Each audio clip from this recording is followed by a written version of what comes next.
Scott groaned as Margaret wheeled him into the local rehab center, his arms crossed over his chest, his expression locked in a sulk. The place smelled like bleach and despair, a combination he was quickly learning to associate with his new life.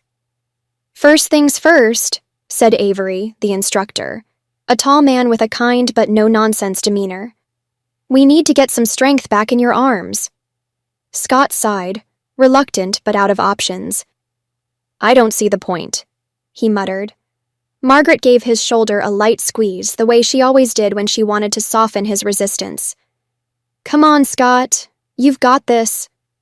Grumbling, he followed Avery's instructions, lifting small weights and doing resistance exercises as directed.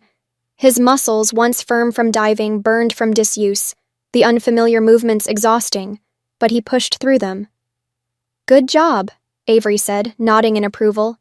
"Consistency is key." Scott barely heard him. His face was turning red for an entirely different reason. He turned to Margaret, his voice low and urgent. "I have to go to the bathroom." Margaret giggled, as if this were some hilarious inside joke. "Sweetheart, you have that taken care of. You know what I mean." She pointed down towards his diaper. Scott's face burned hotter. He clenched his jaw and shut his eyes, but it didn't stop what was happening. The humiliating warmth spread, and no matter how many times they told him it was okay, that this was why he was wearing them, he still felt the crushing weight of shame settle over him. He finished up his therapy session, ending with a practice walk exercise that had nothing to do with walking. He hated every second of it. The ache in his arms from pulling himself forward on the parallel bars, the way everyone watched him with either pity or encouragement. It was unbearable. Afterwards, Avery pulled Margaret aside. "I think I have something that might help Scott even more," he said. "It's called the Mobility Man stroller. It's not electric, so it'll help him regain strength, and it can handle different terrains." Margaret perked up. "That sounds fantastic." Scott, however, was less enthusiastic.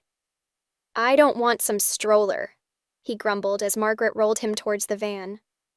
"Well, tough luck," Margaret said cheerfully. "You're getting one."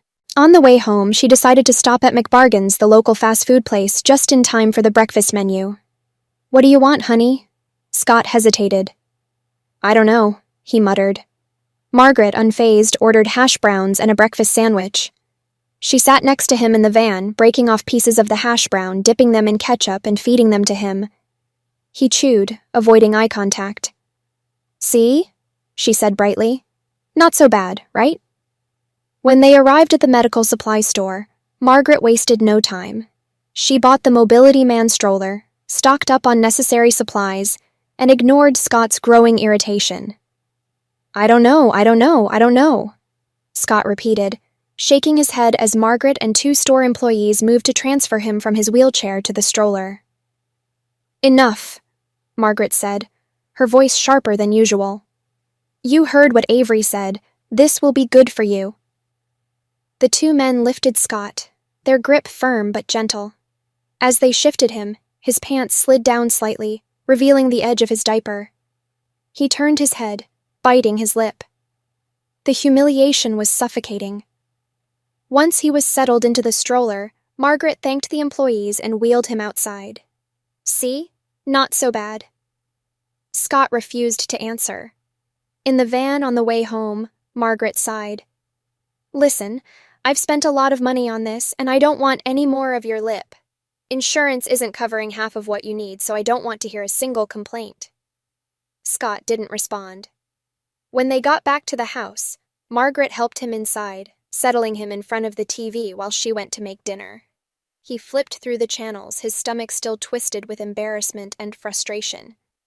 Then he froze. On the screen was a documentary about Olympic divers. The camera zoomed in on their faces, determined, focused, powerful. Scott began to shake.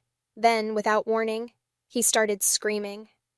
Over and over and over again, the sound raw and unrelenting. Margaret came running, but the damage had already been done. The fire alarm went off, triggered by the burnt food in the kitchen. A few minutes later, the fire department was at their door, trying to assess the situation. By the time the chaos had died down, it was just the two of them again. Margaret knelt in front of him, gripping his hands. "Scott, listen to me. I need you to behave. I need you to work with me. I know you didn't ask for this, but neither did I. We have to stick together as a family, okay?" Scott's breathing was still ragged, but he nodded. I won't be grumpy anymore." He hesitated. "But I do need another diaper change." Margaret exhaled, her lips twitching into a tired smile. "Then let's take care of that." As she wheeled him towards his room, Scott realized something. Maybe, just maybe, he wasn't completely alone in this. Maybe if he let himself, he could still find a way to belong in this unfamiliar world. Thank you for tuning in to this edition of Mommy Sarah's Story Time. If you enjoyed the stories, please support the channel by liking and subscribing. Remember, my channel is not monetized, and I write most of the content myself. On occasions when I don't, it's sourced through emails from trusted contacts. Please feel free to like, share, and subscribe. If you're able to, consider making a donation to support our channel. Your support means a lot. Thank you so much for watching, and I look forward to sharing more stories with you.